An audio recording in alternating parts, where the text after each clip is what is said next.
Fist fighting. What's happening? No, man. That's called a good time. All That, this is right. the. I like that. No explanation, but I like how you just kind of transferred it over. No, I'll tell you. I'll tell you. This is ED show number 94. We are joined with Eugene Robinson. Welcome back, Eugene. It's always a pleasure having you on the show. Hey, I'll do man, what I great to be always. here. I'll do what I always do, but I'll give you two this time. Let's see. Oh, there we go. There we go. Nice. As usual, this time I'm not going to take the gun out, but I do have my karambit. So I got my karambit. Oh, nice. I love the Boca karambit. You see, you got the little put your hand through there, and yeah, you know, you could for a grappler. This is probably the best knife ever. You know, right around the Achilles tendon. Oh. You know.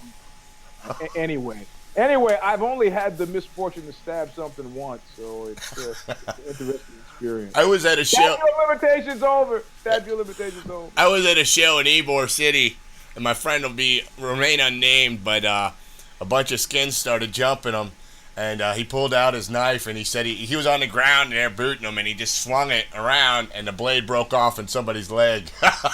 Beautiful. Did that stop the beating? Oh, yeah. Well, it gave him enough time to run out of there, so. Yeah. Okay, well, there you go. Somebody's got to go to the hospital then. Oh, yeah, somebody who did. Anyway, here we are. I'm enjoying your set, man. I'm like digging on the, you see Rick Agnew behind your head. You can't see that now because you're sitting in front of it.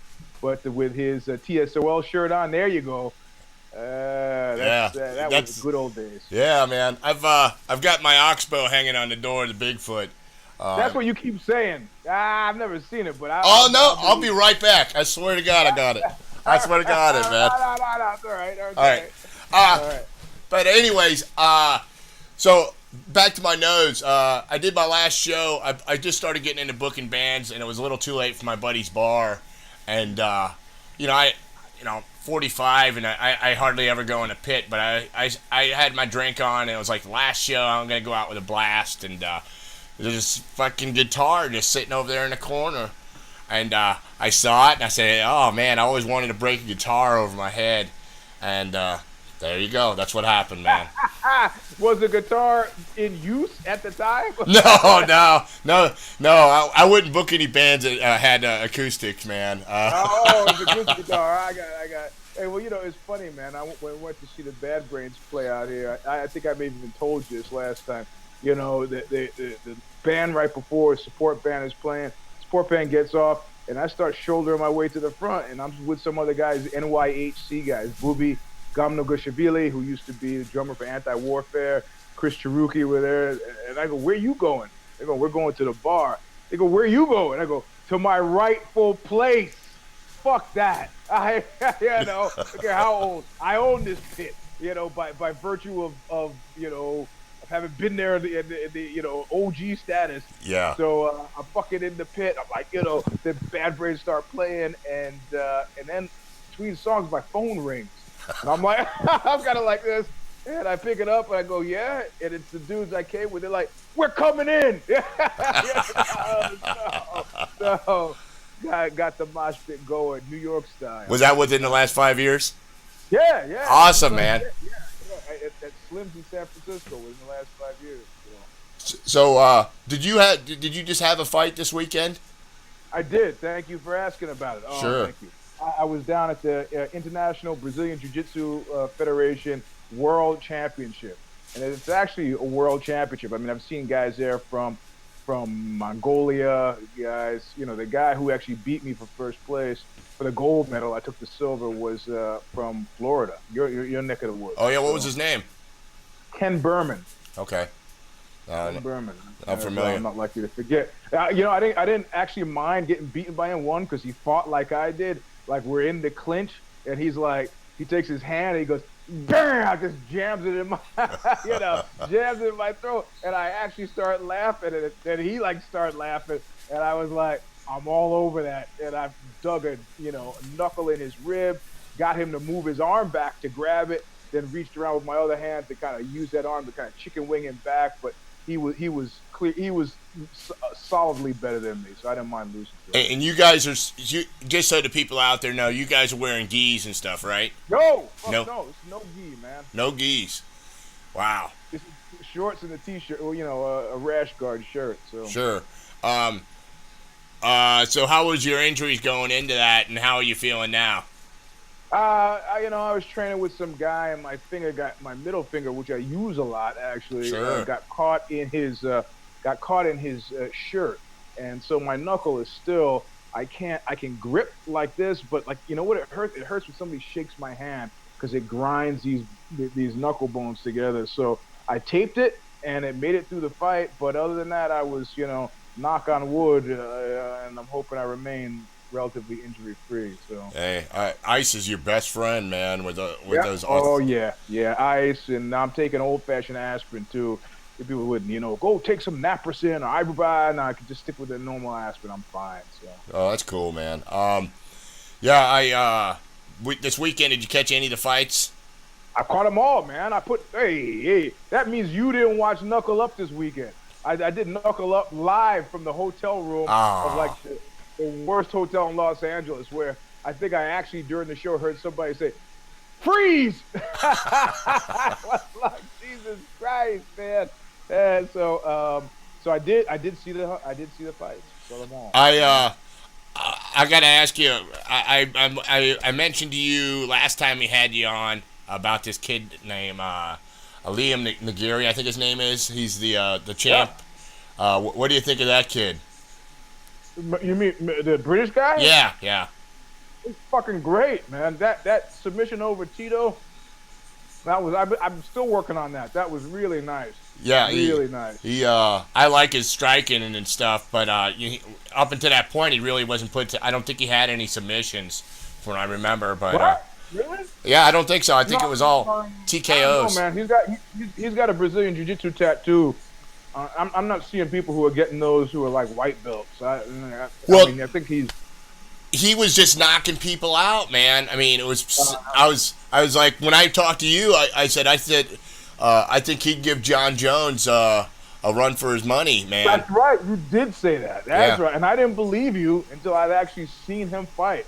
Yeah, his jiu-jitsu in my mind is much more solid than John Jones's. But you know what? That you're right. You're right. I am actually more interested in the prospect of that happening. But the only way for that to happen is for Liam to knife Coker in the back and go to the UFC. Yeah. It's not gonna. It'll happen. It'll happen because I don't think there's, anybody can win any day, but I don't think anybody right now in Bellator is going to take that kid out. Yeah. But when they. Well, eventually all roads for him will end up with Fedor, right? I mean, that's the money ticket. Yeah. Well. I mean, they're going to try to keep them apart. They're going to try to keep them apart because they don't want, they want to squeeze as much juice out of Fedor as possible. But eventually, in my mind, that's the only thing that makes sense. Well, I mean, I'm trying not to knock this next guy I'm going to bring up, but they bring in Ken Shamrock again, and it's just like, Don't even get me started. Don't even get me fucking started. This is a mockery of a travesty of a sham. This 55-year-old man doesn't need to be out there, and this is coming from a 53-year-old man. I do not need to see him fight. Nobody needs to see him fight. Against Hoist, but my coach told me, you're fucked up. You should just relax and enjoy it. It'll just be fun. And I'd rather watch these guys than watch some new no-name guys anyway. And I was like, okay. Okay. Hey, but there was some good fights on that card with Bellator. I just caught the tail end of UFC last night. I don't even know if it was from Brazil. Was that live or was that pre-recorded? No, it was from Brazil. I think it started at 3:30, so I think it was time consistent, but Bellator had me because of the whole Strauss thing.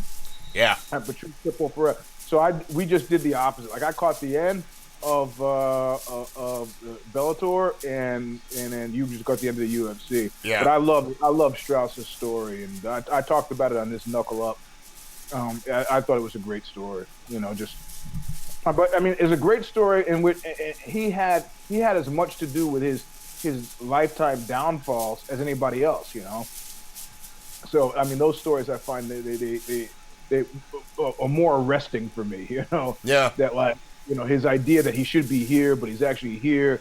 It doesn't stick it out and does something. I mean, the margin for failure a lot of times for some people is very fucking low, and boom, ends up in the joint. And then somebody said, "Why don't you give me a ride over to this place?" And I need a sparring partner, and then it was just completely accidental. I love those stories, so I was glad to see him win. Yeah. It was. What was that? His third time fighting him? Patrice, I guess, wasn't it? Yeah, it was supposed to be. He like gassed out. I think I saw the second fight, and I think he just gassed it. I think they went 5, and he gassed, and I think he got him in a submission or something, a choke.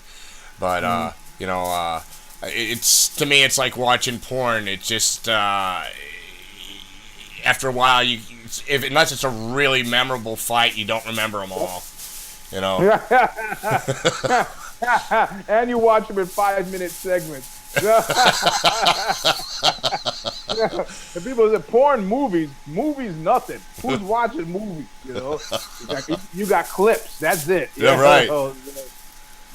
But anyway, so okay, so the fight, and then what else did you gave a list that I was actually supposed to look at. Oh, it's okay, man. I'm trying to find my blackface that came in, man. There they are. Oh, you got it. Yeah, man. I gotta go through. I get so many records, man. I was really happy to get that. I remember the first time we had you on, I was just like asking you all these questions about it and stuff, and I was just like, Well, you should tell people what it is because they have no idea. Yeah. So, I play it all the time on my show. The one video. Oh, no. Yeah. So, I mean, I tell people, I was like, you want to hear a great project with Chuck and Eugene.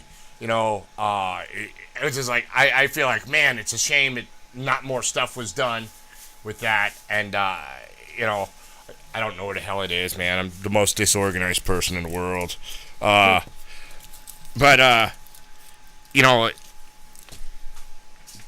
people haven't, a lot of people I don't understand. They call themselves punk rock and stuff, and they know nothing about Whipping Boy, and and it's just like, they were on one of the best comps of all time, man. Well, that's the thing, man. If you go down that compilation, how many bands would people there know? Well, how many bands? You can ask a better question. How many bands should they know, right? I mean, okay, if you don't know Social Unrest, then you might want to go back to your history books, If you don't know, I mean, who else was on there that you should know? If you don't know Flipper, you need to go back to your history books, Yeah. If you don't know Los Olvidados, you should need to dig a little deeper. If you're interested, if you're a fan of hardcore, you need to. This is your fucking history. You're coming to us. We're not coming to you. Right. Well, that was that when I was a kid. That was one of the best comps that I can remember. I think SST had a couple of those samplers that for a kid like me that had an allowance, I hopped on them, and it was a great introduction to the SST bands. And I'm trying to think of some other, there was some good comps back then, man. And a lot of them were done on tapes and stuff, and But Max Rock and Roll with Tim Johannen, that was vinyl and ended up on CD apparently, and as far as I know, they're still selling it. Yeah, they are. I got a check from Jeff Bale, maybe about 10 years ago was the last time, and he was kind of busting my balls for taking it. I was like, "Hey, fuck you, man." Hey, money's money, man. I had to eat a lot of dead grass to make it through those years, and I'm still broke. So give me that $100. Hell yeah, man. So actually, now that you got me thinking about it, I'm gonna track him down again. I want my money. There you go. I'll probably be playing some of that tonight too.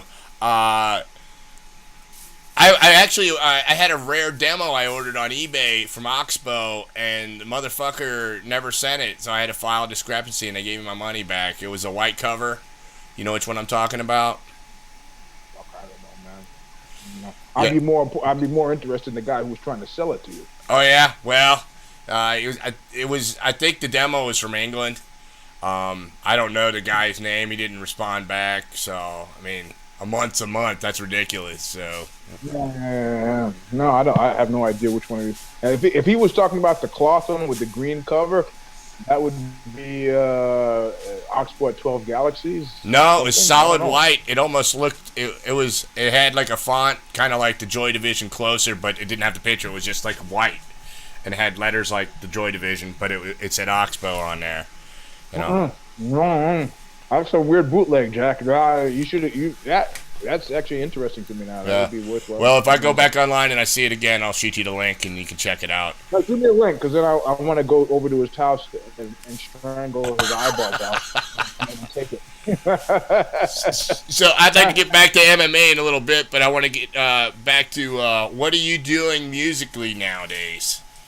What's going on with you?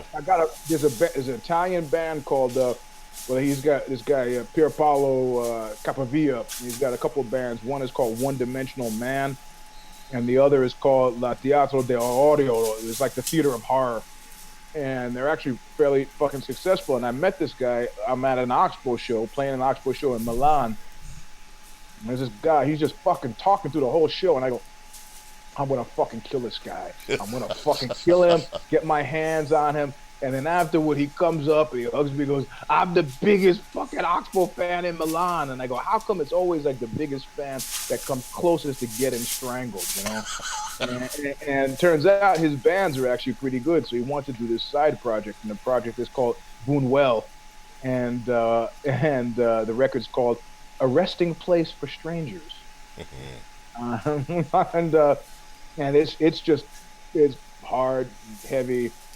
I mean, if you're, sort of, I don't even want to say it's a throwback to 90s Jesus Lizard and stuff like that, but it's just, I got to get my yayas out after starting down the blackface path, and then having that aborted suddenly. I had to do something else, and so that came along at the perfect time. And I think that comes out in end of January, so that's the next thing out. And the good news is Oxbow has finished the Thin and Black Duke. It's mastered now. I think we're pretty close to having a label. I think we'll announce early 2016 as well. We're going to be doing our first fucking Oxbow sanctioned music video. So it should be pretty cool here in San Francisco. Well, I'd love to play it.